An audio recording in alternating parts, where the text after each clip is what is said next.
আজ এই অনুষ্ঠানে আসতে পেরে আমার খুবই ভালো লাগছে। আপনার এই মূল্যবান কথাগুলো সবারই কাজে আসবে। আমরা আপনার লেকচার শুনে খুবই মুগ্ধ হয়েছি, অনেকের দৃষ্টিভঙ্গিও বদলেছে। আমার নাম রাম দাস, ইলেকশন বোর্ডের পার্সেস অফিসার। আমি একজন হিন্দু, তারপরও আমি ইসলাম ধর্মকে অনেক শ্রদ্ধা আর ভালোবাসি। আমি আপনার কথার সাথে একমত যে হিন্দু ধর্ম কখনোই মূর্তি পূজার কথা বলে না। আসলে আমাদের হিন্দু ধর্মকে সবসময় প্রভাবিত করেছে তথাকথিত ধর্মীয় নেতারা। তারা মানুষকে ভুল পথে নিয়ে যাচ্ছে। শতকরা 90% হিন্দু ভুল পথে চলে যাচ্ছে মূর্তি পূজার নামে। বেদ আর উপনিষদ কখনই মূর্তি পূজার কথা বলে না। যেটা বলা হয়েছে সেটা রূহ। রূহ এটা কথা বলা হয়েছে, রূহ খোদা কি ইনায়েতে হ্যায়। এই রূহকে খ্রিস্ট ধর্মে আত্মা বলা হয়, ইসলাম ধর্মে রূহ, হিন্দু ধর্মেও আত্মা। এটা খুবই দুর্ভাগ্য যে সব ধর্মের তথাকথিত ধর্মীয় নেতারাই, এতে কোনো রকমের সন্দেহ নেই, হোক সে মুসলিম, খ্রিস্টান বা হিন্দু, এতে কোনো রকমের সন্দেহ নেই, পৃথিবীর সব মানুষকে ভুল পথে পরিচালিত করেছে। আপনার কাছে আমার প্রশ্ন, আপনি একজন যথেষ্ট জ্ঞানী মানুষ। আমার আগে এক ভদ্রলোক প্রশ্ন করেছিলেন, তিনি ঠিকই বলেছিলেন ইসলামের অতীত খুব গৌরবের, তবে বর্তমান সময়ে পৃথিবীতে ইসলাম সবার জন্য একটা হাসির খোরাকে, একটা হাসির খোরাকে পরিণত হয়েছে। এর কারণ হলো ইসলামের ঠিকাদাররা, নেতারা ঠিক হিন্দু নেতাদের মতোই তাদের অনুসারীদের ভুল পথে নিয়ে যাচ্ছে, ভুল জিনিস শিখাচ্ছে। কোনো হিন্দু ভাই যদি কোনো মুসলিমকে রক্ত দেয়, সে হয়তো বেঁচে যাবে। যদি কোনো হিন্দু কোনো একজন মুসলিমকে রক্ত দেয়, তাহলে তার জীবন বাঁচল। এখানে এটা কি হতে পারে? যেহেতু হিন্দু রক্ত নিয়েছে তাই সে হিন্দু হয়ে যাবে? এটা আমার প্রথম প্রশ্ন। প্লিজ আরেকটু সময় দিন, আমার আরেকটা প্রশ্ন আছে। এখানে ধরেন যার জীবন বাঁচল, সে তো দোয়া করবে, আসো বাবা আসো, আমার জীবন বাঁচিয়েছ। রক্তের বিভিন্ন গ্রুপ আছে, এ পজিটিভ, বি পজিটিভ। এখানে তো জীবন বাঁচানোর প্রশ্ন, এখানে কি ধর্মের গুরুত্বটা বেশি? এটাই প্রথম প্রশ্ন। আর এখানকার লোকজন আত্মাকে চিনতে চায় না, বস্তুর চাহিদা মিটলেই তারা খুশি। ইসলাম সবাইকে ভালোবাসার কথা বলে, সব ধর্মই ভালোবাসার কথা বলে, কিন্তু ইসলাম ধর্ম সেই ভালোবাসা অর্জনের কথা বলে, কিভাবে ভালোবাসা অর্জন করতে হবে। এই জন্য ইসলামে জাকাত আছে। এই জাকাত গরিব মানুষদের সাহায্য করা, প্রতিবেশীকে সাহায্য করা। গরিবের মেয়ে বিয়ে হচ্ছে না, বিয়ে দিয়ে দাও, গরিবকে সাহায্য করা। অন্য কোনো ধর্ম ইসলামের মতো এত মহান নয়। এটা খুবই মহান ধর্ম। দুর্ভাগ্যের কথা, বাস্তব এর কোনো প্রয়োগ হচ্ছে না। তাই আগের ভদ্রলোক বললেন মাদ্রাসাগুলো স্বচ্ছ হওয়া উচিত। সত্যি বলতে আপনারা ধর্মীয় নেতাদের বোকামির কারণে ইসলাম ধর্ম উপরে উঠছে না, বরঞ্চ বরবাদ হয়ে যাচ্ছে। খ্রিস্টান ধর্ম, তারা পৃথিবীতে রাজত্ব করতে চায়, তারা ইসলামের ক্ষতি করতে চায়। ইসলামের প্রতি খ্রিস্টানদের মনোভাব বিরূপ। হিন্দু ধর্ম, তারা এখানে ঠিক থাকতে চায়, স্বাভাবিক। তাহলে এরাই হলো ধর্মীয় নেতা। তারা জানে না রূহ কি। রূহ হলো আল্লাহর দয়া। উপনিষদে আছে, ইসলামে আছে, বাইবেলে আছে। আর সব ধর্মই বলে ভালোবাসা, ইসলামও বলে। এটাই আমার প্রথম প্রশ্ন। দ্বিতীয় প্রশ্নটা হলো, হিন্দু ধর্ম নারীকে খারাপ চোখে দেখে, ইসলামও খারাপ চোখে দেখে। খ্রিস্টান ধর্ম, পৃথিবীতে নারী না থাকলে, আপনি একটু আগে একজনকে বললেন যে পুরুষ লোক বাচ্চা জন্ম দিতে পারে না। হ্যাঁ, পুরুষ লোক কোনো বাচ্চা জন্ম দিতে পারে না। বাচ্চার জন্ম দেন মা, একজন নারী। তাহলে ব্যাপারটা কি দাঁড়াচ্ছে? যে পুরুষকে জন্ম দিচ্ছে একজন নারী, সেই পুরুষই নারীকে ছোট করছে, সে হোক হিন্দু, খ্রিস্টান বা মুসলিম। এভাবে দেখবেন যে সব ধর্মেই একই রকম অবস্থা চলছে। আমরা সবাই, সব ধর্মই এখন ধ্বংসের পথে যাচ্ছে। নারীকে কোনো ধর্মই সম্মানের চোখে দেখা হয় না। পৃথিবীর সব ধর্মই নারীদেরকে সবসময় খারাপ চোখে দেখছে। এটাই আমার দ্বিতীয় প্রশ্ন। ইসলাম কি বলে? যেদিন কিয়ামত হবে, তার মানে মহাপ্রলয়, ইসলাম ধর্ম কিয়ামত সম্পর্কে কি বলছে? আপনাকে ধন্যবাদ এই ছোট্ট লেকচারের জন্য, ভালো কথাগুলোর জন্য ধন্যবাদ।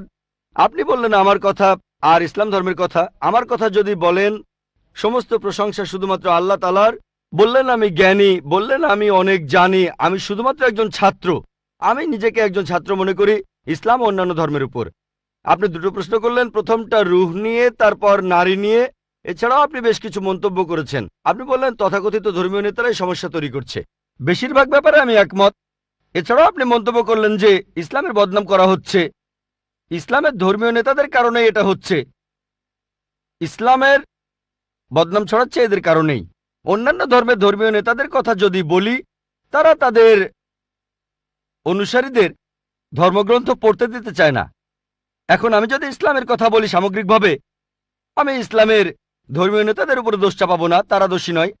সামান্য কিছু কুলাঙ্গার থাকতে পারে, খুবই সামান্য, হাতে গোনা কয়েকজন এমন নেতা থাকতে পারে যারা ভুল পথে নিচ্ছে, কিন্তু এরা সংখ্যায় অনেক কম। মিডিয়া তাদের বেছে নেয় আর এমনভাবে তুলে ধরে যেন ইসলামের প্রত্যেক ধর্মীয় নেতাই এইরকম। তাই ইসলাম ধর্মের বিভিন্ন নেতা, বিশেষজ্ঞ, ওলামার কথা যদি বলতে হয়, তাদের ভালোবাসি, তাদের শ্রদ্ধা করি। হাতে গোনা কয়েকজন, খুবই সামান্য তারা, এরাই মানুষকে ভুল পথে নিয়ে যায়। তবে সামগ্রিকভাবে আলহামদুলিল্লাহ, তারা সব ভালো কথা বলেন, তারা ইসলামের কথা বলেন, আমরা তাদের ভালোবাসি, শ্রদ্ধা করি। অন্য ধর্মের ছবিটা আলাদা। পৃথিবীর বেশিরভাগ ধর্মীয় নেতারা, অন্য ধর্মের নেতারা, তারা এটা করে না। তারা তাদের অনুসারীদের ধর্মগ্রন্থ পড়তে দিতে চায় না। যেমন আপনি বললেন হিন্দু ধর্ম মূর্তি পূজা করতে নিষেধ করে, কিন্তু 90% হিন্দুই মূর্তি পূজা করে কারণ এরা চায় না যে অনুসারীরা তাদের ধর্মগ্রন্থটা পড়ুক। আপনার প্রশ্নতে আসি। বললেন যে কোন হিন্দু এক মুসলিমকে রক্ত দিল, সেই মুসলিমের জীবন বাঁচল। জীবন বাঁচানোটাই বড় কথা। এখানে সমস্যা কি? সেই মুসলিম কি হিন্দু হয়ে যায়? হিন্দুকে কোনো মুসলিম রক্ত দিলে সেই হিন্দু কি মুসলিম হয়ে যায়? আল্লাহ পবিত্রকরণে বলেছেন, সূরা মাইদার 32 নম্বর আয়াতে উল্লেখ করা হয়েছে, যদি কেউ কোনো মানুষের জীবন বাঁচায়, যদি কোনো লোক, হোক সে মুসলিম বা অমুসলিম, অন্য কোনো মানুষের জীবন বাঁচায়, হোক মুসলিম বা অমুসলিম, তাহলে সে যেন পুরো মানুষ জাতিকে বাঁচালো। তাহলে যদি কোনো মানুষ অন্য কাউকে রক্ত দেয় আর তার জীবন বাঁচায়, মুসলিম হিন্দুকে রক্ত দিক বা হিন্দু মুসলিমকে রক্ত দিক, সে যেন পুরো মানুষ জাতিকেই বাঁচালো। আরো বলছে, যদি কেউ কোনো মানুষকে হত্যা করে আর সেটা হত্যার অপরাধ বা বিশৃঙ্খলা তৈরির অপরাধ না হয়, তাহলে সে যেন পুরো মানুষ জাতিকেই হত্যা করলো। তবে কোনো মানুষের জীবন বাঁচানো ভালো কথা, একটা ভালো কাজ, উঁচু মানের কাজ। কিন্তু আগে একজন প্রশ্ন করেছিলেন, আল্লাহ কেন আমাদের সৃষ্টি করেছেন? আমি আগেও বলেছি যে পবিত্র কোরআনের সূরা মুলকে 2 নম্বর আয়াতে উল্লেখ করা হয়েছে, আল্লাহ জি খালাকাল মাউতা ওয়াল হায়াতা, আল্লাহ সৃষ্টি করেছেন জীবন ও মৃত্যু তোমাদের পরীক্ষা করার জন্য। কারো জীবন বাঁচানো খুবই ভালো কাজ, কিন্তু কারো আখিরাত বাঁচানো সেটা আরো ভালো কাজ। আর সেজন্যই আমি আগে ডাক্তার ছিলাম। এটাই হলো শ্রেষ্ঠ পেশা, মানুষের জীবন বাঁচানো। আমি ডাক্তার হতে চেয়েছিলাম কারণ ভেবেছিলাম এটা মহান পেশা, আসলেও তাই। তবে এর চাইতেও ভালো আছে। পবিত্র কোরআনের সূরা ফুসিলাতের 33 নম্বর আয়াতে উল্লেখ করা হয়েছে, ওয়ামান হাসানু কাওলাম মিম্মান দাআ ইলাল্লাহি ওয়া আমিলা সালিহান ওয়া ক্বালা ইন্নানি মিনাল মুসলিমিন। কথাই কে উত্তম সেই ব্যক্তির চাইতে যে আল্লাহর পথে মানুষকে আহ্বান করে, যে সৎকর্ম করে আর বলে আমি তাদের অন্তর্ভুক্ত যারা আল্লাহর কাছে আত্মসমর্পণ করে। তাই আমি একজন শরীরের ডাক্তার থেকে হয়েছে আত্মার ডাক্তার, এটা আরো ভালো পেশা। তাহলে রক্ত দিয়ে কারো জীবন বাঁচানো ভালো কথা, তবে কাউকে সত্যিটা জানানো, তার আখিরাতটা বাঁচানো আরো ভালো। আমার কাজ হলো সব মানুষের কাছে ধর্ম প্রচার করা। মুসলিমদের বলি কোরআন মেনে চলুন, অনুসরণ করুন, আর শেষ নবীকে মেনে চলুন। আমি বলি হিন্দু, খ্রিস্টান, বৌদ্ধদের যেটা কমন অন্তত সেটা মেনে নেন। আপনাদের আর আমাদের ধর্মগ্রন্থে যেটা কমন, যে কথাগুলো আলাদা সেগুলো নিয়ে পরে আলোচনা করব। যেগুলো কমন অন্তত সেগুলো মেনে নেন। আমি বাঁচাতে চাইছি তার আখিরাতকে। আখিরাতকে বাঁচানো এই ইহকালের জীবন বাঁচানোর চাইতে বেশি গুরুত্বপূর্ণ। এই জীবনটাও ভালো গুরুত্বপূর্ণ। যখন দোয়া করি দুটোর জন্য দোয়া করি, রাব্বানা আতিনা ফিদ দুনিয়া হাসানাতা ওয়া ফিল আখিরাতি হাসানাতা ওয়া কিনা আযাবান্নার। হে আল্লাহ, আমাকে এই ইহকাল ও পরকালে ভালো রাখো এবং আমাকে দোজখের আগুন থেকে রক্ষা করো। তবে পরকাল অনেক উপরে এই জীবনের চাইতে। সেজন্য কোরআনের সূরা তাহরিমের 11 নম্বর আয়াতে উল্লেখ করা হয়েছে যে ফেরাউনের স্ত্রী হযরত আসিয়া রাদিয়াল্লাহু আনহা, তিনি আল্লাহ তাআলার কাছে বলেছিলেন, হে আল্লাহ, আমি এই পৃথিবীর সমস্ত ধন সম্পদের বিনিময়ে তিনি ছিলেন তখন পৃথিবীর সবচেয়ে ধনী মানুষের স্ত্রী। সে সময় পৃথিবীর সবচেয়ে শক্তিশালী মানুষ ছিল ফারাও। তার স্ত্রী আল্লাহর কাছে দোয়া করলেন, আমি এই পৃথিবীর সমস্ত ধন সম্পদের বিনিময়ে জান্নাতে একটি ঘর চাই তোমার কাছে। তাহলে পৃথিবীর সবচাইতে ধনী লোকের স্ত্রী তার সব সম্পদের বিনিময়ে চাচ্ছেন আখিরাত। ভাই, আপনার সঙ্গে একমত, মানুষকে ভালোবাসতে হবে, এটা খুব ভালো কাজ। তবে কারো পরকালের জীবন বাঁচানো সেটা আরো ভালো কাজ। আমি এখানে কি করছি? মানুষকে বলছি সাদৃশ্যগুলো দেখেন, যেগুলো কমন সেই জিনিসগুলো অন্তত মেনে চলেন, যেগুলো আলাদা সেগুলো বাদ দেন। যেটা কমন সেটা অন্তত মেনে চলেন, যে মূর্তি পূজা করা যাবে না, আল্লাহ কেবলমাত্র একজন, অন্তিম ঋষিকে মানতে হবে, তাহলে আমরা এক হব। নাম দিয়ে কেউ কখনো মুসলিম হয় না। আব্দুল্লাহ জাকির সুলতান মুসলিম মানে যে আল্লাহর কাছে নিজের ইচ্ছাকে সমর্পণ করে। আগে এক বোনকে আমি বলেছিলাম আল্লাহর কাছে আত্মসমর্পণ করুন, এখন আপনাকেও বলছি আল্লাহর কাছে আত্মসমর্পণ করুন। আর আল্লাহর ওহী এই লাস্ট টেস্টামেন্ট, খ্রিস্টানরা বলে ওল্ড টেস্টামেন্ট আর নিউ টেস্টামেন্ট, এটা হলো আল্লাহ তাআলার লাস্ট টেস্টামেন্ট, পবিত্র কোরআন। এটার কথা আপনাদের ধর্মগ্রন্থ আছে, সেটা আপনাদের মানতে হবে। এটা বাইবেলেও আছে, সেটা মেনে চলতে হবে। আমি অনুরোধ করব, আসেন আমরা সবাই মিলেমিশে থাকি, সবাই একসাথে থাকি আর আল্লাহ তাআলার কাছে আত্মসমর্পণ করি। মানুষ সাধারণত লেভেল জিনিসটা পছন্দ করে না, জানো লেভেলটা গুরুত্বপূর্ণ নয়। পবিত্র কোরআনে সূরা ইমরানের 19 নম্বর আয়াতে উল্লেখ করা হয়েছে, ইন্নাদ-দীনা ইনদাল্লাহিল ইসলাম, আল্লাহ তাআলার কাছে একমাত্র যে ধর্মটা গ্রহণযোগ্য সেটা আল্লাহর কাছে আত্মসমর্পণ করা। যদি আল্লাহর কাছে নিজের ইচ্ছাকে সমর্পণ করেন, আপনার আখিরাত পরকালের জীবনটা বেঁচে যাবে। এবারে আপনার দ্বিতীয় প্রশ্নে আসি। নারীদের কথা বললেন যে সব ধর্মই নারীদের খারাপ চোখে দেখে, সব ধর্মই, খ্রিস্টান ধর্ম, হিন্দু ধর্ম, ইসলামের কথাও বললেন, সবাই খারাপ চোখে দেখে। খ্রিস্টানরা খারাপ চোখে দেখে, হিন্দুরা খারাপ চোখে দেখে, মুসলিমরাও খারাপ চোখে দেখে। মুসলিম মানে যে আল্লাহর কাছে নিজের ইচ্ছাকে সমর্পণ করে। আর সত্যিকারের মুসলিম কোনো নারীর দিকে কখনো খারাপ দৃষ্টিতে তাকাবে না। যদি কেউ করে সে মুসলিম নয়। আল্লাহ পবিত্র কোরআনে বলেছেন, সূরা নূরের 30 আয়াতে উল্লেখ করা হয়েছে, মানুষ শুধু নারীর হিজাবের কথা বলে। আল্লাহ তাআলা পবিত্র কোরআনে প্রথমে বলেছেন পুরুষের হিজাবের কথা। মুমিন পুরুষদের বলো তারা যেন দৃষ্টি সংযত আর লজ্জাস্থান হেফাজত করে। যখন কোনো পুরুষ কোনো নারীর দিকে তাকাবে, তখন তার মনে, সেই পুরুষের মনে কোনো খারাপ চিন্তা আসলে সে দৃষ্টি নিচু করবে। আপনাদের বেদেও কথা আছে, যদি আপনি ঋগ্বেদ পড়েন 8 নম্বর গ্রন্থ 33 নম্বর অনুচ্ছেদের 19 নম্বর মন্ত্র, ব্রাহ্ম তোমাদের নারী বানিয়েছেন, সুতরাং দৃষ্টি নিচু করো আর মাথার উপরে কাপড় দাও। হিন্দু ধর্মগ্রন্থ নারীদের শ্রদ্ধা করে, তবে সেই ধর্মগ্রন্থে এমন কথাও আছে যেগুলো নারীদের ছোট করেছে, সেগুলো বলতে চায় না। যদি মনুস্মৃতি পড়েন, সেখানে নারীদের বিরুদ্ধে অনেক কথা আছে, সেগুলো আমি এখানে বলতে চাই না, কারণ আমি চাই না কেউ বলুক ডক্টর জাকির নায়েক হিন্দু ধর্মের সমালোচনা করছেন। পবিত্র বাইবেলেও নারীদের সম্পর্কে ভালো কথা আছে, আবার খারাপ কথাও আছে। ভালো কথাগুলো এখানে বলতে পারি, খারাপ কথাগুলো বলতে চাচ্ছি না। আমি চ্যালেঞ্জ করছি, কেউ আমাকে পবিত্র কোরআনের এমন একটা কথা দেখান যেটা নারীদের বিরুদ্ধে বলেছে।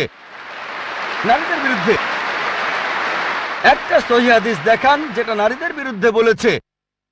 হ্যাঁ, প্রত্যেক সম্প্রদায়ে কিছু কুলাঙ্গার দেখতে পাবেন। এমন কিছু মুসলিম হয়তো আছে যারা শুধু নামেই মুসলিম, তারা মেয়েদের দিকে তাকাতে পারে, মেয়েদের উত্ত্যক্ত করতে পারে, তবে তারা সত্যিকারের মুসলিম নয়। আপনি বললেন যে ইসলাম আর মুসলিমরা মেয়েদের খারাপ চোখে দেখে। যদি এই কথাটা বলে থাকেন, ভুল বলেছেন। যদি হিন্দু ধর্মগ্রন্থের সেই কথাগুলোর উদ্ধৃতি দিয়ে বলেন যে হিন্দু ধর্ম নারীদের বিরুদ্ধে কথা বলে, আমি বিভিন্ন ধর্মের উপর একজন ছাত্র হিসেবে কথাটা মেনে নেব যে হ্যাঁ, আপনি মনুস্মৃতির সেই অনুচ্ছেদগুলোর কথা বলছেন যেগুলো নারীদের বিরুদ্ধে বলে। যদি বাইবেলে নারীদের বিরুদ্ধে বলা কথাগুলোর উদ্ধৃতি দেন, হ্যাঁ, সেগুলো তো বাইবেলে লেখা আছে, তবে আমি চ্যালেঞ্জ করছি, পবিত্র কোরআনে এমন মাত্র একটা আয়াত দেখান যেখানে নারীদের বিরুদ্ধে কথা বলে। এমন মাত্র একটা সহিহ হাদিস দেখান, আমাদের নবীজি সাল্লাল্লাহু আলাইহি ওয়াসাল্লামের মাত্র একটা কথা দেখান যেটা নারীদের বিরুদ্ধে বলেছে। সত্যি বলতে মুহাম্মদ সাল্লাল্লাহু আলাইহি ওয়াসাল্লাম হলেন পৃথিবীর প্রথম মানুষ যিনি নারীদের উপরে তুলেছেন আর তাদের সমান অধিকার দিয়েছেন। আমি একটা লেকচার দিয়েছিলাম ইসলামে নারীর অধিকার, এছাড়াও আরেকটা লেকচার ইসলাম এবং অন্যান্য ধর্মের নারীর অধিকার, আমি সেখানে দেখিয়েছি। তাই আপনি যখন বললেন ইসলাম নারীদের অসম্মান করে, কথাটা ঠিক নয়। তবে আমি ইসলাম সম্পর্কে কথা বলিনি। ইসলাম সবসময় নারীদেরকে মর্যাদা দিয়েছে। মুসলিমরা এই কাজটা করেছে, যে তারা মুসলিমরা এই কাজ করছে। আর হিন্দু বা খ্রিস্টান এরাও নারীদের ছোট চোখে দেখে। ইসলাম কখনো এটা করে না। ধন্যবাদ আপনাকে, অনেক ধন্যবাদ ভাই, আপনাকে অনেক ধন্যবাদ। আমি একথাই বলেছি। তবে মুসলিমরা দুর্ভাগ্যজনকভাবে ইসলামের অনুসারীরা এই জিনিসটা প্রয়োগ করে না। হ্যাঁ ভাই, আমি আপনার সঙ্গে একমত। আমি বলেছিলাম কিছু লোক এমন, এখন ধরেন মার্সিডিজ গাড়ি কত ভালো এটা জানার জন্য যদি ড্রাইভারের সিটে কোনো আনাড়ি লোককে বসান আর সেই ড্রাইভার যদি গাড়িটা অ্যাক্সিডেন্ট করে, কাকে দোষ দেবেন? গাড়ি না ড্রাইভারকে? ড্রাইভারকে দোষ দেবেন। মার্সিডিজ গাড়ি কত ভালো এটা জানতে যদি চান চেক করেন সেখানে কি কি আছে, এভারেজ স্পিড কেমন, পিকআপটা কেমন, গিয়ার রেশিও কেমন, নিরাপত্তা ব্যবস্থাগুলো কি কি। তাহলে ইসলামকে বিচার করতে চাইলে পবিত্র কোরআন আর সহিহ হাদিস পড়েন। মুসলিমদের দেখবেন না। যদি গাড়িটা পরীক্ষা করতে চান তাহলে আপনি ড্রাইভারের সিটে পাকা ড্রাইভারকে বসান। শ্রেষ্ঠ মুসলিমের দৃষ্টান্ত নবীজি সাল্লাল্লাহু আলাইহি ওয়াসাল্লাম। খ্রিস্টান ধর্মে পবিত্র বাইবেলে আছে, বুক অব জেনেসিস 3 অধ্যায়ের 16 অনুচ্ছেদে মহান ঈশ্বর বলেছেন, তোমরা নারী, তোমরা খুব যন্ত্রণা পেয়ে সন্তানের জন্ম দেবে। এটা নারীদের প্রতি ঈশ্বরের অভিশাপ, গর্ভধারণ নারীদের জন্য শাস্তি। ইসলাম ধর্মে গর্ভধারণ নারীদের জন্য সম্মানের। পবিত্র কোরআনে সূরা নিসার 1 নম্বর আয়াতে উল্লেখ করা হয়েছে গর্ভধারিণী মাকে সম্মান করো। পবিত্র কোরআনে সূরা লুকমানের 14 নম্বর আয়াতে উল্লেখ করা হয়েছে আমি মানুষকে তাদের বাবা মায়ের সাথে ভালো ব্যবহার করার নির্দেশ দিয়েছি।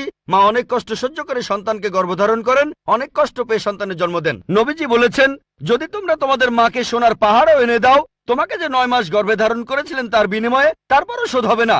ইসলাম এই কথাই বলছে।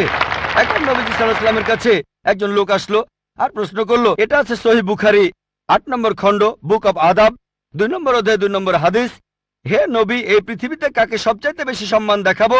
নবীজি বললেন, তোমার মা। লোকটা বলল, এরপরে কাকে দেখাবো? নবীজি বললেন, তোমার মা। লোকটা বলল, তারপরে কাকে দেখাবো? নবীজি আবারও বললেন, তোমার মা। লোকটা বলল, এরপরে কাকে? তখন নবীজি বললেন, তোমার বাবা। তার মানে 75%, 4 ভাগের 3 ভাগ পাচ্ছেন মা, 1 ভাগ 25% সেটা পাচ্ছেন বাবা। এক কথায় মা গোল্ড মেডেল পাচ্ছেন, সিলভার মেডেল পাচ্ছেন, ব্রোঞ্জ মেডেলটাও পাচ্ছেন, আর বাবা একটা সান্ত্বনা পুরস্কার নিয়ে সন্তুষ্ট থাকছেন। ইসলাম আমাদের এমনটাই শেখায়। তবে আপনার কথা মানি, পশ্চিমা বিশ্ব নারীদের ছোট করছে। পশ্চিমা বিশ্ব নারীদের স্বাধীনতার কথা বলে, আসলে তারা স্বাধীনতার কথা বলে নারীদের শারীরিক অত্যাচার করে, তাদের সম্মান কেড়ে নেয়, আত্মার অবমাননা করে। পশ্চিমা বিশ্ব বলে তারা নারীদের উঁচুতে বসিয়েছে, আসলে নিচে নামিয়েছে। তাদেরকে বানিয়েছে উপপত্নী, রক্ষিতা আর সমাজের প্রজাপতি, যারা রয়েছে আর্ট আর কালচারের রঙিন পর্দার আড়ালে। আর্ট আর কালচারের দোহাই দিয়ে তারা কি করছে? তাদের মেয়েদের বিক্রি করছে তাদের মায়েদের। তারা নাকি মেয়েদের উপরে তুলছে। সাধারণত বেশিরভাগ অ্যাডেই দেখবেন নারী আছে, পণ্যটার সাথে নারীর হয়তো কোনো সম্পর্কই নেই। মোটরসাইকেলের বেশিরভাগ অ্যাডে দেখবেন মেয়ে আছে।